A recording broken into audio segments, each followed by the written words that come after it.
I didn't do anything and would never do anything to my mother like that. Never in a million years would I ever think to do that. You're putting on a pretty good show. A show? Yeah, you're putting on a really good show. A show?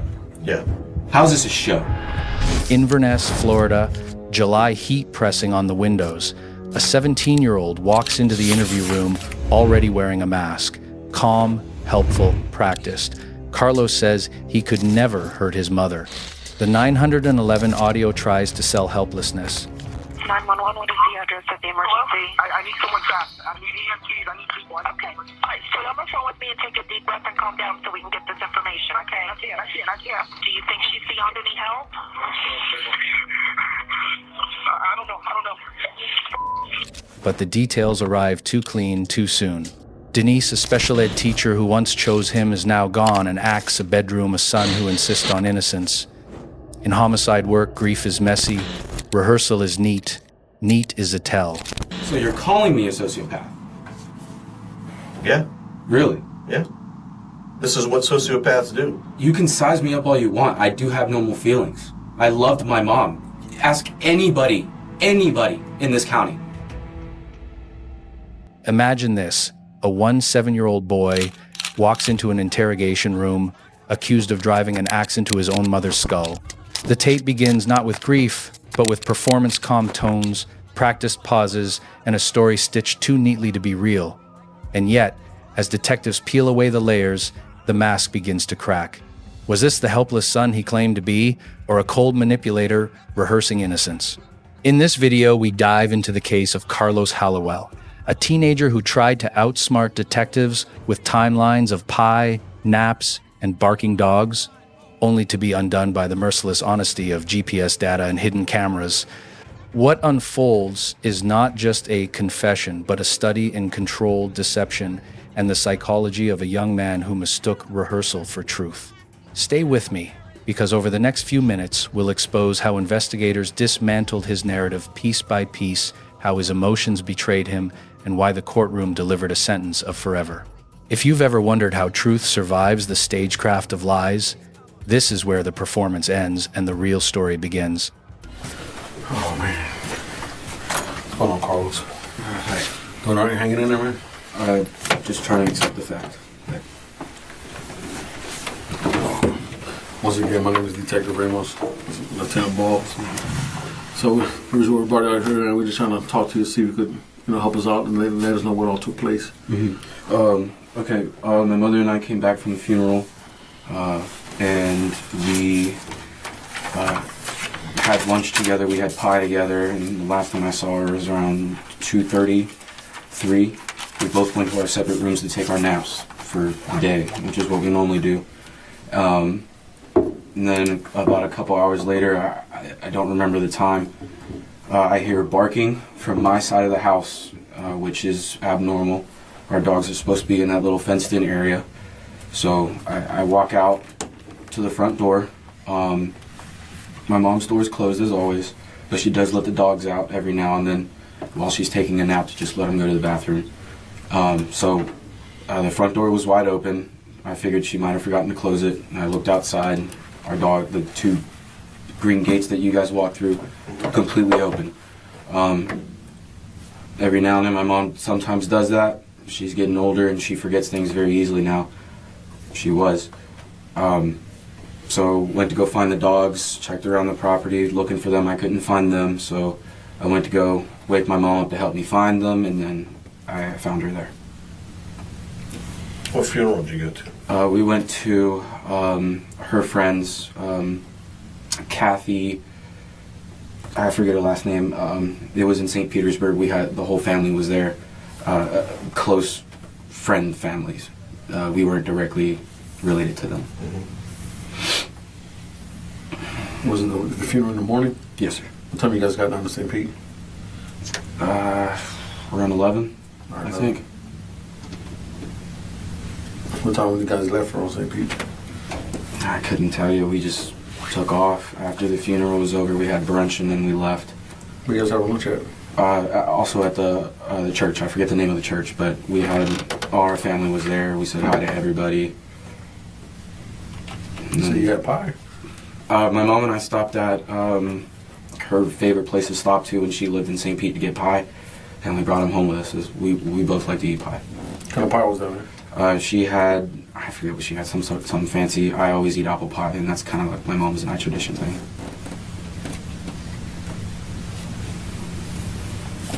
Carlos, just before we get any further into anything, we don't really know what we've got, okay? Correct. So, I understand.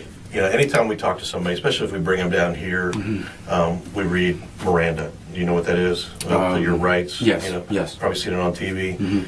Doesn't mean you're in trouble. Doesn't mean anything. Right. It's what we do. Right. Especially two of us in here talking to you. You know, some people can get pretty uptight about it. You know, so I we understand. just want to make sure we read it, you understand it, and you know what your rights are. Okay. Yes, sir. All right. The alibi sounds homey, funeral, pie, and naps. Apple for him, something fancy for her. Then a timeline built like a picket fence, posts every few minutes, no splinters. He scrolls, sleeps, wakes, repeats. The detectives read Miranda not to scare him, but to measure him. What breaks the rhythm isn't sorrow. It's barking. Dogs outside where they shouldn't be, a front door open, gates ajar, loose hardware on a story that claims order. In real life, people forget pie flavors. Killers don't forget choreography. As soon as you got home, what happened from the funeral? We ate pie. We both decided to take our naps. She went into her room, I went into mine, and I watched a couple of things on YouTube and fell asleep and got up again and texted people and fell back to sleep. Usually we stay in there for about 2 or 3 hours to give ourselves time, our own separate time throughout the day. Did you talk to anybody at all on the phone?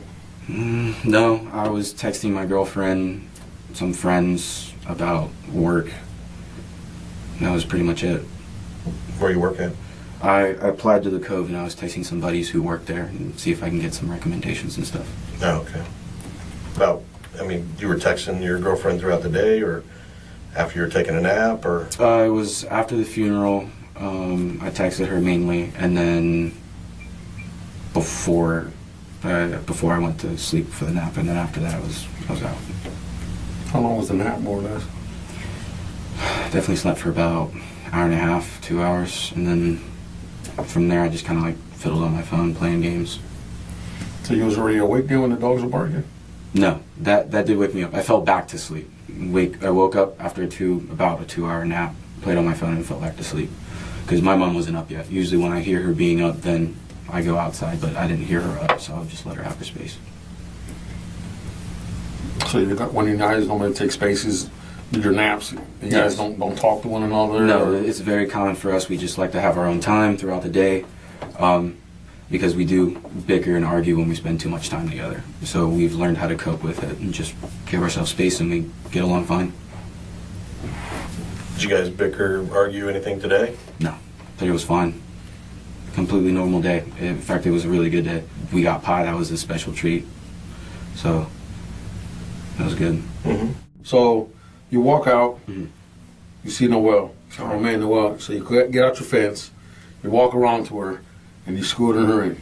You get her inside the house, you close the door. Right. Then from there, in the little gated area, did you ever leave that area? Or you stayed right there in that little gated area and just called for them? No, I left. Went down the road because I usually can either find them at the gate or they'll be down to the neighbor's property, but I didn't feel like going all the way down there. So I was just be like, hey, Mom, you want to help me find the dogs? Because they don't go far. So you went up to the front gate, Correct. called them, firecracker. Yeah. And they didn't come back, so I walked back as well. And what did you do then once you got back to the house? I just walked inside and was going to get my mom up. Wanted to go help me find the dogs. And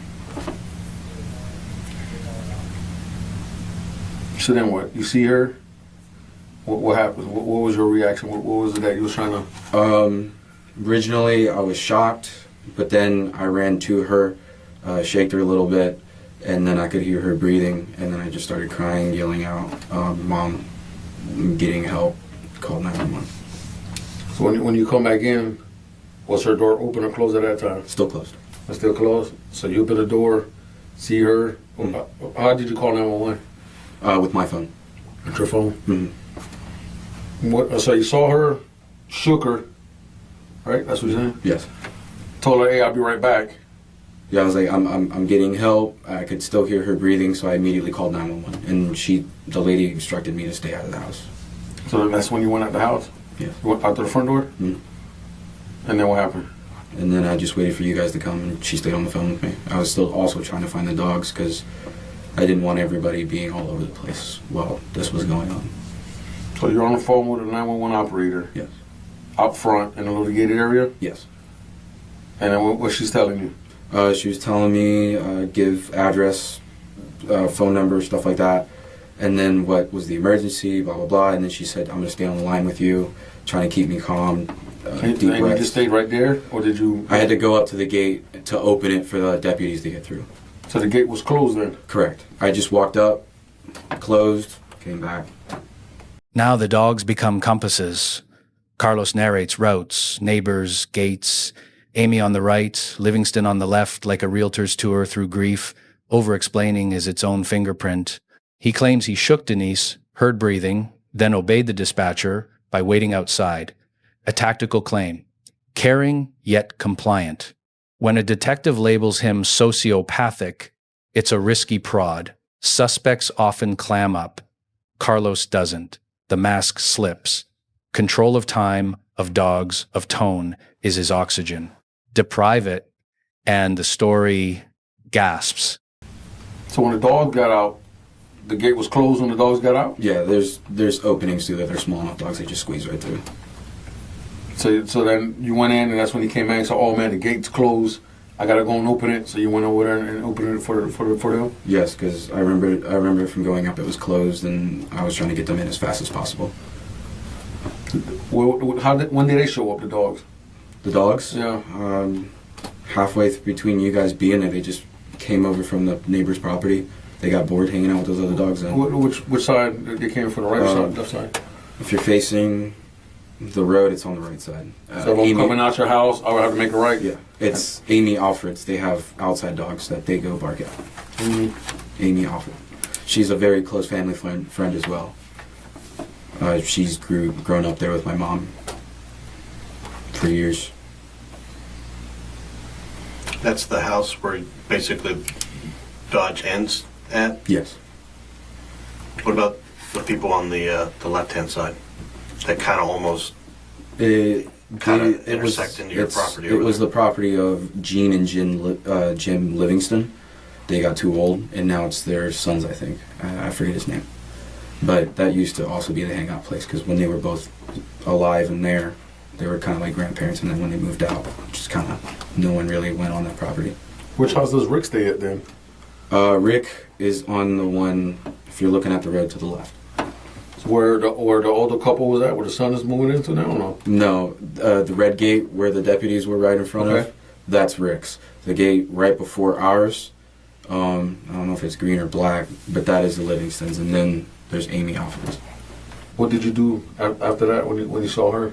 I shook her, like yelling, "Mom, mom, mom, mom, mom, wake up." She was laying, so when you walk in the room, her back was towards you? Yes. And how did you shake her? Like right on the side, like on her ribs or something like that? Yeah, where her arm was laying down like that, just, "Mom, you awake," and I could see blood running down her nose, but I could hear her still breathing. That was the only time you touched her? Correct. You didn't like run around the room a few thousand times? No, you just no. Ran in, shook her, I'll be back. Yeah, as soon as I ran in and I heard her still breathing, I thought there could be a chance. Ran straight to my room, grabbed my phone, ran outside, called, and then she instructed me to stay outside. But I didn't do anything and would never do anything to my mother like that. As much as we used to bicker and get back at each other, fighting sometimes, and then peace, and then back and forth, and then peace again, never.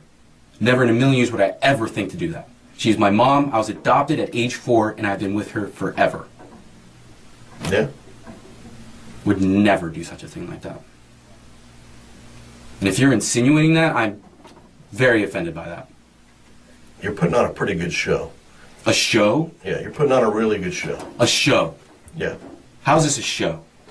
And I remember that CPT talking about how your attitude of things were very sociopathic. Sociopathic? Which is exactly what you're showing me right now. The temperature in the room changes when the word arrives, sociopath. It's a lit match near a powder keg of control. Carlos insists love is a force field impenetrable by violence. Seasoned detectives know better. Domestic homicide is a closed-circle crime. His rebuttal isn't grief, it's branding. He invites us to ask the county as if public opinion could certify innocence. When truth is weak, it leans on reputation. When control slips, it blames the label. And you're trying to act like you're upset about something. Trying? Yeah. Okay, how is this trying?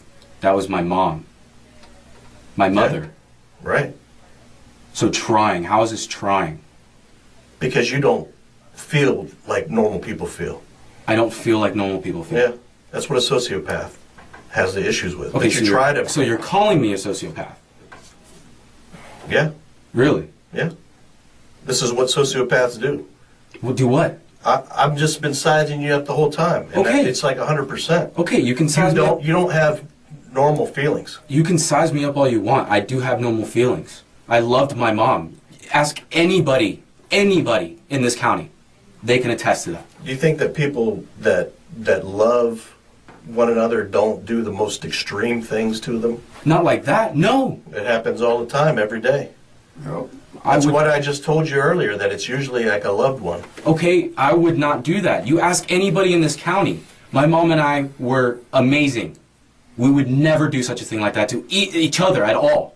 My mom would never hurt me like that, and I would never hurt her. You call me a sociopath or whatever you want. And I'm sorry for getting upset.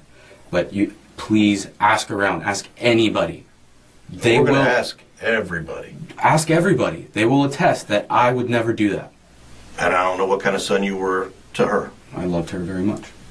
But we're going to peel this orange way back and look in nitty-gritty details. Please. You can. And you'll find that I would never do this.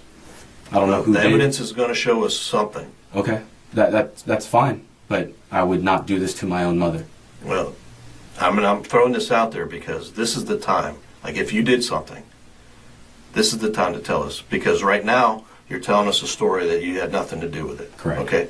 And if later on you come back and the evidence shows us something totally different, and you say, oh, Mom was a terrible mom, and she abused me, and we had a fight, and I did something stupid, you've already laying out this story right now. Correct.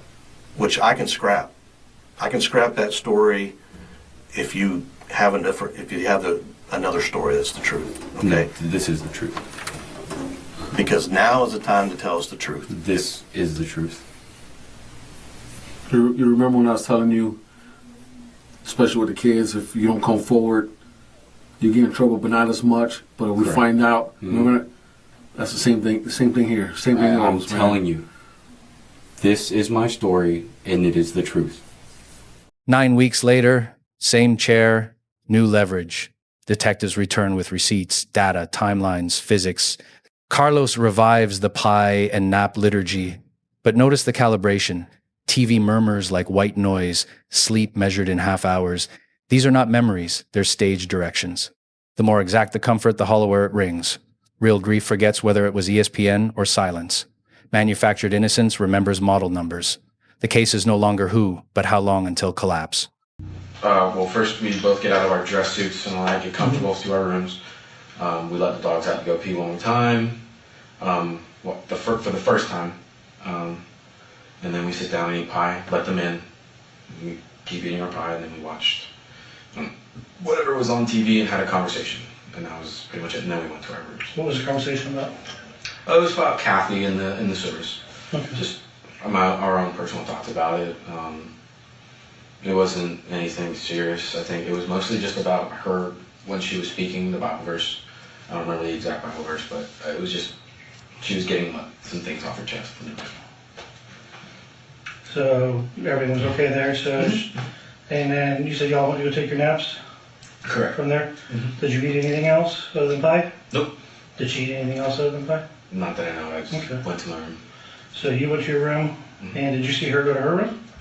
Yes, I watched her go into hers, and then as I'm in mine, I can hear her either come back out. I think once, and then go back to her room. But then after that, I was out. Okay. And you said you were on your cell phone? Did you say that as well, or did someone else? When you went to your room, you said you watched TV on On your cell phone, you watch TV on your TV? I had the TV on because I have sports on my TV, and Mhm. I'll watch something else on my phone, so I always got sports in the background, so I can keep updated. Or back and forth? Yeah. Okay. So then you said, about how long do you think before you start taking that? I don't know, it was like maybe 30 minutes and I fell asleep. 30 minutes and fell asleep? And how long were you out for? Say about an hour and a half, because I found her and reported it around, it was like 4. And then from there I was just kind of like scrambling everywhere and I lost track of time. What happened around 4? This is when I called it in, I think. I don't remember specific times of what happened. That's okay. I understand that. So you think you called 911 around 4? I think so. It was a lot later. It was? Yeah, it was a lot later. That's okay. I mean, it's not a big deal there. All right, so you said you slept, you think, for about an hour, hour and a half? Yeah, about. And then, but you were watching your TV was on all the time while you were sleeping, or did? Oh yeah, it stays on. Yeah, that's how I fall asleep. I fall asleep to the noise in the background. It's kind of like white noise. So did you wake back up once you fell asleep? When you woke back up? Could you repeat that? You said you fell asleep after about 30 minutes of being in there? Yes. So you got home around 2:30, 3 o'clock-ish, you think, roughly? I think so, yeah, around there. So 2:30 to 3, 8 pie, so figure what, 4:30, you probably went and took a nap? Yeah. 4:30, took a nap. So you slept for about an hour and a half, half an hour to hour and a half? Right. So when you woke, did you only wake up once, and that's when you heard the dogs barking? Yeah, I didn't fall back asleep. It was just once. Woke up, heard it, and was like, okay, one of the dogs are out. Don't know why. The trap sets on a small hinge, the 911 call. Where was he when he dialed? In the room, then outside, then both. He narrates the house like a tour guide window, camper, recyclables, while sidestepping the backyard entirely. Memory doesn't skip only the inconvenient rooms. When investigators chase dogs, they're tracking time, not pets. If the call began at the bedside, the phone will know. So will the blood spatter. Houses keep better diaries than teenagers do. And then you went and said you got the dog. Mm. Did you, when you were out in the front yard by the gate to get the dog, well, not by the gate, by your window, correct? Mm. Was she still by your window when you went outside? Yeah, the dog was just yapping around everywhere. Over on that side by Yeah, where the camper is, stuff like that? Yeah, because we put our recyclables over there, Mm-hmm. so they always immediately go there. Okay. So you just went straight there and then straight back to the front door, or did you walk around the house? No, I went straight there, barking got one, and then I yelled the other 2 dogs' names. Didn't hear them, so I figured they're already down the road. Okay, so where'd you go from there? Went to my mom's room. So you got the dog in the house, went straight to your mom's room? Mm-hmm. Okay, and then that's when you found your mom. You said you called 911 and you walked outside?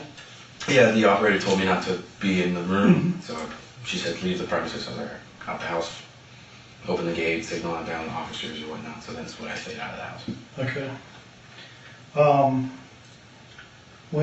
So that's when you called 911. So you didn't go to the backyard at all?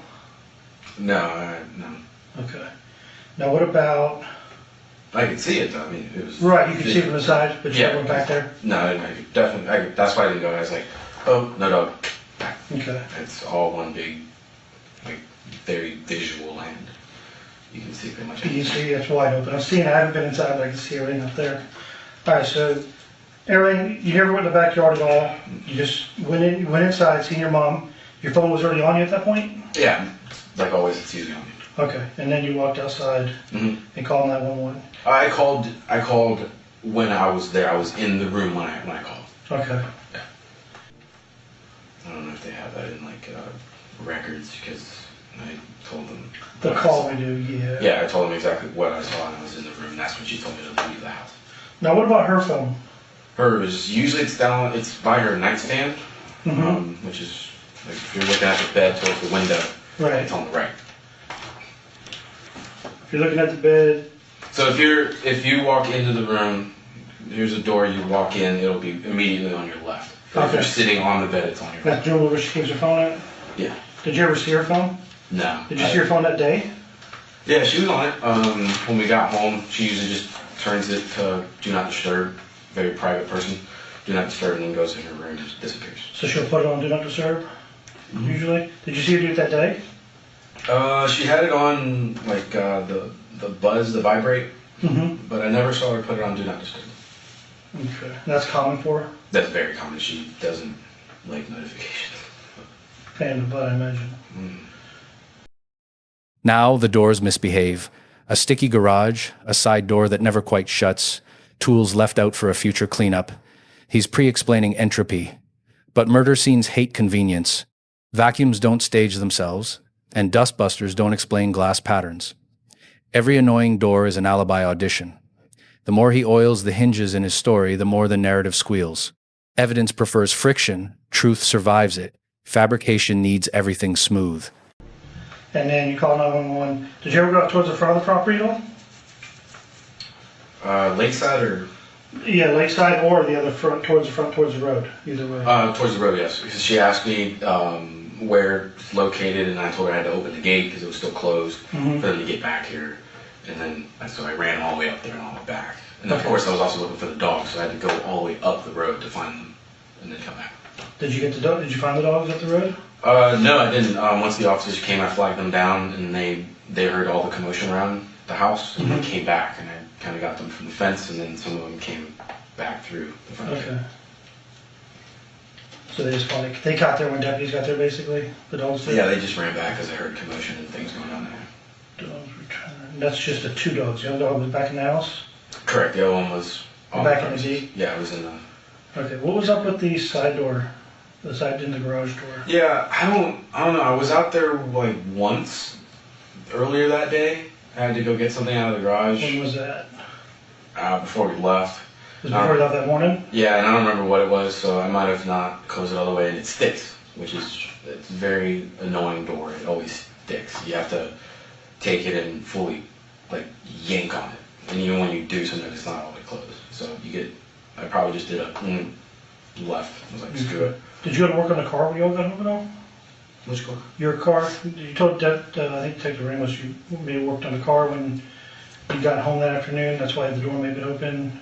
Oh yeah, I tinkered on it a little bit because the door's being crunched in. I think I just got some stuff ready and When out you got there. home that day? Yeah, there was just small little things that I didn't really think were important. Like, Yeah, I everything's just got, important. like the vacuum. There's a vacuum we have little, and the Your window. shop vac? Yeah, and the wind. Well, it's kind of smaller than that. It's kind of like a dust buster or whatever. Oh, okay. And the window's cracked in, so there's glass everywhere. So getting ready to clean it, but nap first. Spend time with my mom. So there's just small things like that. That's what you did after you got home? Yes, after we got home from the funeral. Okay. What else do you remember you did you got home that you don't remember you told us? When you got home from the funeral? You specifically, I remember I told Ramos that is the stuff in the shed. I was in the shed previously. We had tree work to do. The neighbors, if you ask them, I'm pretty sure they'll remember, they asked us to remove a tree that fell on the fence. So we had to cut it up, move it, and all that stuff. So, Okay. I was kind of in there already getting stuff, making sure all my tools were ready to go and nothing was broken. And you were doing that after you got home from the funeral? Yeah, just briefly, like, got out of the car. My mom was taking care of the dogs and such. Letting them out, going in the house, opening things up, and I just went, got stuff done. Okay, this is ready for when we're ready to work. And then marked inside. Just kind of small things that I get done usually around the house when we go home. Anything else you did? No, that was pretty much it. Just the car, the shed, and that's it. The interrogation narrows to inches and minutes. Carlos pads his timeline with sheds, tools, and neighborly chores, busy work as camouflage. When the detective mentions GPS, the room tilts. Phones are terrible liars. Pings tether his feet to the property, not his words. A boy who claims stillness is suddenly orbiting the lake. Over his chin rubs and hair rakes, control leaks. In homicide, the smallest hinge, like where you stood, swings the heaviest door. On your phone itself, it also tracks your GPS locations. So I can track your entire track around your yard. Like movement? Yes, everything. So, I mean, some of the stuff you told me is true, and some of the stuff not so true. Like, what's up? Like where all you went and why you were on the phone. Because you were on the phone with 911 for a few minutes, correct? I think, yeah. Okay. So it tracks everywhere you went the entire time you were on the phone and the entire time when you weren't on the phone. Right. So as you said, you carry the phone with you everywhere, just like typical, pretty much all young people these days don't leave without it. So yeah, I remember. Yeah. So it tracks everywhere you went. It says you were down by the lake area. For when? At that time, while you were in that whole time frame from when you called 911 on. I didn't go down by the lake. I could see it, but I didn't go down there. It tracks you all the way down there, GPS, I mean, it looks like a connect the dots the entire way. Well, I don't remember being down there at all. I don't, because there's no reason for me to be down there. Right. Everything's in the house or it has to be up front because the cops were coming that way. Or the dogs were up there. I mean, just like when you first called 911, so it's not like it's been a few minutes, you're down there shortly after you called 911. Right. I know it's taken apart. Is that the camera that's hanging up? That was outside? Yeah, it's facing towards the... See, does that look familiar to you? No, sir. Remember the small cameras you said were in the house? This Yeah, camera just was down one. inside of here. Okay, then yeah, it's one of the ones that are facing towards the window. Guess how many we found? How many? How many do you think we would have found? One? No. There's only one in the house. No, you know there's one in the house. No, sir, I know of one. Didn't your mom show you the videos of the dogs and stuff? Yeah, from the one that's facing the door. You can see him watching outside when we roll up. You can see him barking at the door. There's 3 cameras in the house. Okay. I found 3 cameras in the house. I actually found one of them. Okay. And then, guess what else? What else do you think we could have found in the lake that day? I'm just trying to ask you, just to help me out here. Yeah, I understand. And I don't know. You don't know what else we could have found out there? No, I'm going to assume her phone since she's got the camera. Mm-hmm. Then the house speaks. Hidden cameras, plural. A lens watching the window. Another the door, domestic sentries that don't take sides. The 911 call that was by her bedside now drifts outdoors, down toward water. Memory blinks, metadata doesn't. The detective sets out the simple math. No signs of anyone else. No other footprints in the life Denise built. Isolation was the weapon before the weapon. In a closed circle, every route back points inward. I figured I blacked out, but apparently I was working in the yard, woke up down by the fire pit is, but I wasn't even near the fire pit when I was working. I was working all the way down by the front gate, getting the fence all ready to go, and before we started clearing it out. So I was working up there, and then all of a sudden I woke up down by the fireplace. Okay. As you know, we went through the whole house. Mhm. No signs of anybody else in the house but you and your mom. Right. I mean, completely no other signs. Mhm. So the only person who could have done it would have been you. Right. And I understand how that makes you feel at the same time. The thing is, here's the thing. I want to know. I want to know because I want to know if that I blacked out and did this, and then So I need your help. I want to know. I don't remember. I don't remember from being in the garage to then. It's nothing. And I don't remember any arguments. Nothing like that. Nothing at all. Well, you can argue. You still mad at her for the whole Bryson thing? No, I accepted that because that was my fault. Since I've come back from living with the Irvings, our goal was to take responsibility for our problems, like no matter who. Either my mom messed up and she never wanted to admit it and I was mad, and then we were both mad, or I messed up and I never admitted it and we were both mad. Because we're both very strong opinionated and Yeah. strong-willed. So now it was like we were trying to back off that because I'm turning 18, I've graduated high school, But you good life's at gonna that? start, so we were like, okay, we just need to settle. Because my mom wanted to put me through school, I wanted to go through school, and I just wanted us to work out. That was it. Nobody else there could have done it. It's just you. Like I said, we've been working day and night, weekends, I understand. waiting on everyone to come back. It took a while for everyone to come back because we had to be thorough. Mhm. I don't want to accuse you of anything and then Right. it be somebody else. There's no evidence for anybody else. Right. And I'm very thorough on that because I don't like ever being wrong. Right. And I appreciate the way Ramos came at it. I didn't like the other detective, to be honest with you, the one that was with you the first day. He was calling me a psychopath and a sociopath that I don't feel anything. I didn't appreciate that at all with him making those assumptions before anything was even done. I appreciate the way you guys went through everything. I'm just telling you, there's nobody else that we could Right, show. I understand, but I still don't remember from the day. If you guys have that concrete evidence, then okay, but I don't physically remember anything. Anything at all. No. You remember, like, even a glimpse during your dreams or anything? No, because the dreams start from when I wake up in Cedar, and then they just continue all the way through to, like, spurts of the group home or stuff like that. Because, I mean, all the evidence points to you. There's nothing else. Mhm. And that's why I'm trying to get you to help me out because Because I don't remember anything. We didn't have any fights, and that's the thing. That's why I panicked the most. Because I specifically remember being in the garage with the sharpening iron, Right. sharpening the axe. like getting it ready to go. I even went out to go look at the fence line, hopped the fence, looked at the tree, blah blah blah. Did all that normal routine. Gotta figure out, okay, where am I cutting? What am I cutting? And then what part of the fence do I have to fix? Because that's what they asked. Getting all that stuff ready, and then from then to there, remember nothing. Yeah, because I mean, I want to help you try to remember because it helps me for case-wise for you. Right. And I don't, not out against you whatsoever. Right. I like all the evidence, that's all. From the case, I understand, but I don't remember anything from there to there. No arguments or nothing. If you had an argument, were you just mad at her about the situation? No, there's nothing I remember anything about. The blackout arrives on cue amnesia as life raft. He remembers sharpening the axe for yard work, hopping fences, surveying fallen limbs, then nothing until contrition. Blackouts are convenient editors. They cut the act and leave the apology. Detectives don't debate neurology, they audit chronology.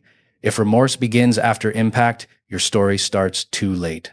In these rooms, truth is less about why than when, less motive than minute. His minutes keep moving. If somebody set you off, you're the only one there. Oh no. There's nobody else that all could have done this. Does that mean I'm going to jail straight after this? Well, we should try to figure all this stuff out, dude. Oh, well, I mean, I just want to understand because you guys saying there's no one else that could have done it. There's no one else that could have done it but you. Right, so what do you guys And that's what I'm trying to figure out what happened that day. It depends on, I mean, did you have a good reason for what happened? I don't remember. That's the thing, is I don't remember. I just remember that a couple days before, my mom was being very physically, verbally attacking. And of course, she definitely let me have it when she caught me sneaking Bryce on it. I think she yelled at me worse than I thought I deserved. Was it that Friday or was that Saturday? It was probably Friday, the day before. Probably Friday, yeah. I don't remember exactly the day, but it was worse than I thought was like really deserved. Right. Because I thought it was just gonna be like maybe a whole hour's worth of her telling me she's disappointed, she's pissed off, blah blah blah. But I remember it being a whole like half a day spiel. Like I left my room, she's like, "What are you doing now?" And I tried to do my room So you're pretty much grounded. Yeah, for that day, apparently. For the half the day, I couldn't do anything, and then I think at night I went out and snuck out and hung out with some friends. So, like you said, that's all I'm trying to figure out. I don't understand. Somebody can help you on this. Something that Like we sets you spoke, off. like we spoke, man. Just honesty is gonna go and set you free, bro. It's gonna just lighten up all this. Like I said, we all do pressure bust by. We do accidents we don't mean to happen. You know what I mean? Okay. I think it was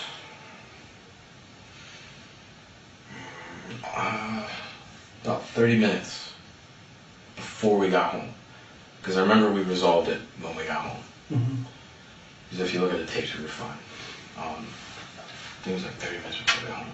But my mom was starting to get really, really verbally abusive towards me about WTC. Because I was telling her maybe I didn't want to do it in August. Maybe I wanted to do it in January. Take some time. Yeah. And she let me have it, big time. She was calling me a disappointment again, and then was threatening to like no longer pay for any of my college and just kick me out immediately as soon as I turned 18. Which that's like normal things happen. Like you turn 18, time to go. Yeah, so that I wasn't really too worried about that, and then she was like saying stuff like, I hope that it's like I hope you do bad, stuff like that. But it didn't escalate until I just was like, geez, calm down. Because whenever I tell her to calm down, Dude, That pushes your buttons. you don't tell a woman to calm I down. know, so Come I'm on, like, man. so it was getting pretty bad, and I was like, geez, well, all right, calm down, I get the point, I understand, but I just think I need time, because I remember specifically, I told her I just needed time. I'll work, I'll even work and save up to pay half the schooling, fine, I don't care, I just need that time between now to August, to January, because I'm not even 18 yet. I'd prefer to be 18, and then start, and then go. Yeah. Be good to go. So she wasn't having it at all, and she never laid a hand on me, but she was very verbally abusive. And I remember, I do remember being in tears by the time that conversation ended, and by the time I was crying pretty heavy, she stopped. No, I don't remember anything from that day. Anything bad happening from that day. And that was before y'all got home. And that was about 30 minutes before. At last, the hinge snaps. He places the axe in his own hands, followed by a rush to 911 and a claim of immediate aid. But data had already written a different script: lakeside movement while the call is live, cameras unblinking, spatter arguing with footsteps, confession without full truth is a mask with eye holes. It sees, but it doesn't face. The case is done. The only remaining question is how a court will spell the word forever. I don't have an exact memory of it, so I don't want to say. Okay, the best you remember. Best of my memory, walked in the house with the axe, with not the intent of doing Right. that, but I think my intent was kind of like, okay, Mom, I think we need to get to work, because it was getting kind of late. I do know that I was getting late, and my mom doesn't like to work past a certain time. She wants to be at home in her bed. And then I guess it just kind of boiled over. I don't know if something was said. Because usually I try to talk to her. I'll say, "Hey Mom, get up. We gotta go to work." Or, "Hey Mom, we gotta do some stuff." So I don't know if I did that and she made a remark that kind of pushed me over the edge, or if it just all played through. So after you hit her with the axe, is that when you call 911 right after? Immediately. Right after you hit her? Right after I went, bam, it was like, phone, 911, checked her breathing, pulse. But as soon as I saw blood running through her nose, I knew there was nothing I could do. So then I was just. You feel bad if you did it? Excuse me? You feel bad it happened? Yeah, big time. And it's been killing me, eating me inside really I can bad. imagine. You want to tell somebody, you can't. Well, the thing is, I didn't want to tell at the beginning because I didn't know exactly for a fact. And then after a while, it was just replaying in my head. I'm like, But you did call 911, try to get her help right away. immediately. Okay. And I'm pretty sure. Damn, I took the cameras down. No, they were still up when I called. Immediately, as soon as it happened, I called 911. Verdicts rarely sound cinematic, but this one echoes. On Sept 14, 2021, Carlos is convicted of first-degree murder, life without parole, no death penalty due to age. The judge calls him incorrigible, a planner, not a panicker. Control his motive, assets as subtext. The axe wasn't an impulse, it was a decision. And decisions leave receipts. GPS, video, the bed that doesn't move. When love is performance and grief is posture, justice speaks in plain prose. Carlos's story ends not with mystery, but with arithmetic. GPS pings, camera angles, and a timeline that refused to bend. He claimed love, but practiced control. He claimed memory loss, but rehearsed every beat. In September 2021, the court translated his contradictions into a life sentence, no parole, no second act. The axe was not an accident of anger, but a choice sharpened long before impact. That choice carved away his future as surely as it ended his mother's. The lesson is grim but simple. When grief looks too tidy, it's usually staged. When an alibi needs doors left open, it won't survive the draft of truth. Control is a poor disguise for love, and in interrogation rooms, the mask always slips. If you want more deep dive breakdowns of real interrogation cases and the dark psychology behind them, subscribe to the channel. Drop your thoughts and questions in the comments. We read them, and they shape the next case we investigate. And share this video with anyone who studies crime, justice, or the fragile performances people put on when the truth closes in.